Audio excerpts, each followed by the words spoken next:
નમસ્કાર વિદ્યાર્થી મિત્રો, B semester 3 subject professional communication and ethics. વિદ્યાર્થી મિત્રો, આજે chapter number 1 unit 1 professional communication. બરાબર છે વિદ્યાર્થી મિત્રો, આ ચેપ્ટરના મોસ્ટ ઇમ્પોર્ટન્ટ ક્વેશ્ચન્સ આપણી પાસે આ ચેપ્ટર છે એના જૂના વિડીયોઝ છે એ આપણી ચેનલ પર અવેલેબલ છે. તમે પ્લેલિસ્ટમાં જશો એટલે તમને પ્લેલિસ્ટમાં પહેલા ચેપ્ટરના ક્વેશ્ચન આન્સર્સ મળી રહેશે. પરંતુ હમણાં જે કેટલાક ફેરફારો થયા એમાં પહેલા ચેપ્ટરમાં પણ થોડો ફેરફાર થયો છે, યુનિટ 1 માં થોડો ફેરફાર થયો છે. તો એની અંદર મોડેલ્સ ઓફ કમ્યુનિકેશન એક ટોપિક એડ થયો છે. તો એ ટોપિકના વિડીયો પણ આપણે આજે બનાવી દીધા છે, તો વિડીયો મૂકી દીધા છે, તો એ તમે ખાસ જોઈ લેશો. બરાબર છે. અને બીજો એક કેરેક્ટરિસ્ટિક્સ ઓફ લેંગ્વેજ એટલે કે ભાષાના લક્ષણો કયા છે એ પણ ટોપિક એડ થયો છે. તો આ બંને વિડીયો YouTube પર આપણે મૂકી દીધા છે. બંને નવા છે, નવા ટોપિક છે અને વિડીયો પણ નવા છે. તો એ ખાસ પ્રિપેર કરી દેજો, કેમ કે હવે એક્ઝામ ધીમે ધીમે તમારી આવશે. 24 તારીખે એક્ઝામ છે, તો થોડી પ્રિપરેશન તમે જ્યારે સમય મળે ત્યારે રીતે કરી લેશો. તો હવે તમને અગાઉથી થોડા મોસ્ટ ઇમ્પોર્ટન્ટ ક્વેશ્ચન્સની ડિટેલ આપી દઉં. તો શોર્ટ ક્વેશ્ચન્સ અને લોંગ ક્વેશ્ચન્સ આ રીતે પૂછાશે. શોર્ટ ક્વેશ્ચન આપણે જૂની સિસ્ટમ પ્રમાણે 3 અને 4 માર્કની અંદર હતા. એ જ રીતે લોંગ ક્વેશ્ચન છે એ 7 માર્કમાં પૂછાય છે. તો પહેલા આપણે શોર્ટ ક્વેશ્ચનનું ડિસ્કશન કરી લઈએ. તો પહેલો જ ક્વેશ્ચન છે કે લિસ્ટ કેરેક્ટરિસ્ટિક્સ ઓફ લેંગ્વેજ, જે નવો ટોપિક છે. બરાબર છે. તો એનો વિડીયો આપણે અપલોડ કરી દીધો છે. તો list of characteristics of language, list the characteristics of language. ત્યાર પછી સેકન્ડ ક્વેશ્ચન છે discuss the concept of communication. Short question, concept of communication, કમ્યુનિકેશનનો ખ્યાલ શું છે. નંબર 3 કેરેક્ટરિસ્ટિક્સ અથવા તો ફીચર્સ ઓફ કમ્યુનિકેશન. હવે આ જ્યારે આ રીતે પૂછાય ને, હવે આ લોંગ ક્વેશ્ચનમાં પણ આવી શકે અને શોર્ટમાં પણ આવી શકે કેરેક્ટરિસ્ટિક્સ. બરાબર.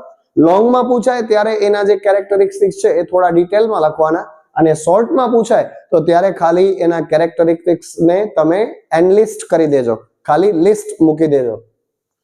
ત્યાર પછી ડિફરન્સ. વિદ્યાર્થી મિત્રો, ડિફરન્સ બહુ સહેલા હોય અને આપણે ખરેખર ડિફરન્સ જ લખવા જોઈએ પરીક્ષામાં. તો વર્બલ કમ્યુનિકેશન અને નોન વર્બલ કમ્યુનિકેશનનો ડિફરન્સ પૂછાઈ શકે.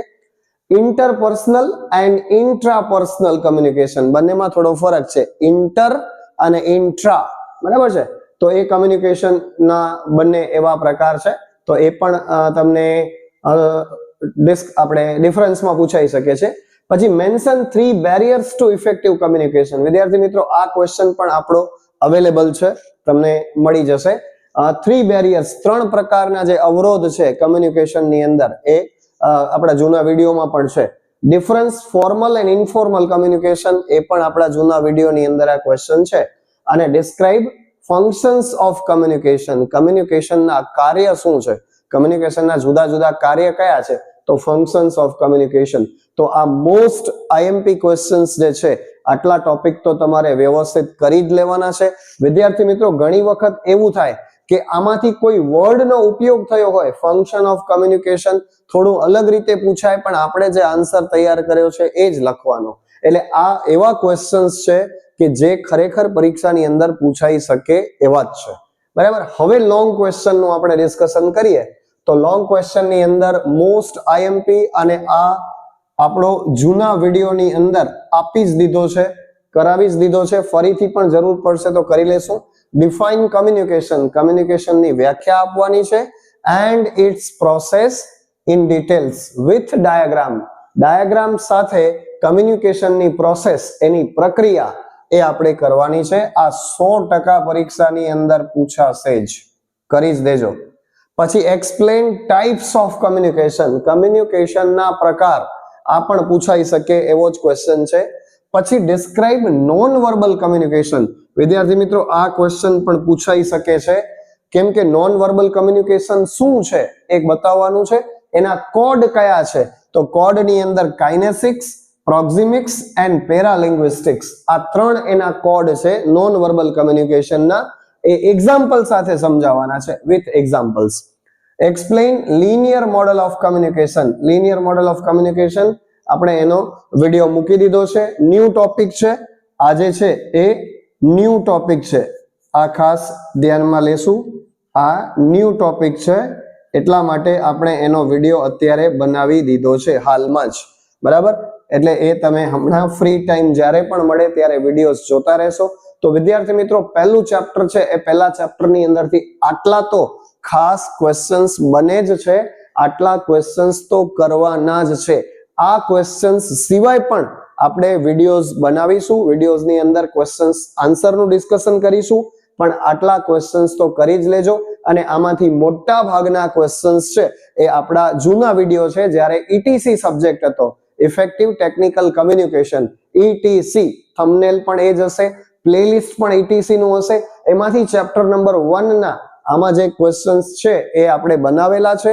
જો કદાચ કોઈ ક્વેશ્ચન ના મળે તો તમે મને કમેન્ટ કરી દેજો, અથવા તો ખાસ વિદ્યાર્થી મિત્રો આપણે WhatsApp પર ગ્રુપ બનાવેલું છે, બરાબર છે. તો મારા નંબર ઉપરથી જ આપણે ગ્રુપ બનાવ્યું છે, તમે મને એ મેસેજ કરી દેશો તો હું ગ્રુપમાં એડ કરી દઈશ તમને. તો કાંઈ પણ એવું હોય તો મને મેસેજ કરી દેશો યા તો કોલ કરશો, તો તમારા બધા જ પ્રોબ્લેમ્સનું સોલ્યુશન આપણે કરી આપીશું. આપણી પાસે સમય છે, PCE માટે આપણી પાસે સમય છે. વિદ્યાર્થી મિત્રો, તમારા ડાઉટ્સ છે એ મને WhatsApp કરો યા તો કોલ કરીને કહેશો, તો ફટાફટ આપણે એમના વિડીયો તમને બનાવી આપીશું. બીજો, PCE ના ઓપ્શનમાં, એના ઓરમાં, એના મતલબ કે ઓપ્શનલ સબ્જેક્ટ તરીકે IKS છે, બરાબર છે. IKS છે તો IKS ના વિડીયો પણ આપણે બનાવવાની કોશિશ કરીએ છીએ. એ જે વિદ્યાર્થી મિત્રોનો એ સબ્જેક્ટ છે IKS, એમને પણ સારો એવો ફાયદો થાય, સારા માર્ક્સ મેળવે, એના માટે પણ આપણે વિડીયો બનાવીએ જ છીએ. ટૂંક સમયમાં જ એ વિડીયો અપલોડ થઈ જશે, એટલે IKS ના વિદ્યાર્થીઓ પણ આપણા વિડીયોઝ જોતા રહેશો. ખાસ વિદ્યાર્થી મિત્રો, ચેનલ સબસ્ક્રાઇબ કરી દેજો, શેર કરી દેજો, અને આપણું ટાર્ગેટ છે 15K, બરાબર છે. 15K સબસ્ક્રાઇબર્સનું એ પૂરું કરવામાં મને પૂરેપૂરી મદદ કરશો એવી મને અપેક્ષા છે અને વિશ્વાસ પણ છે. Thank you so much.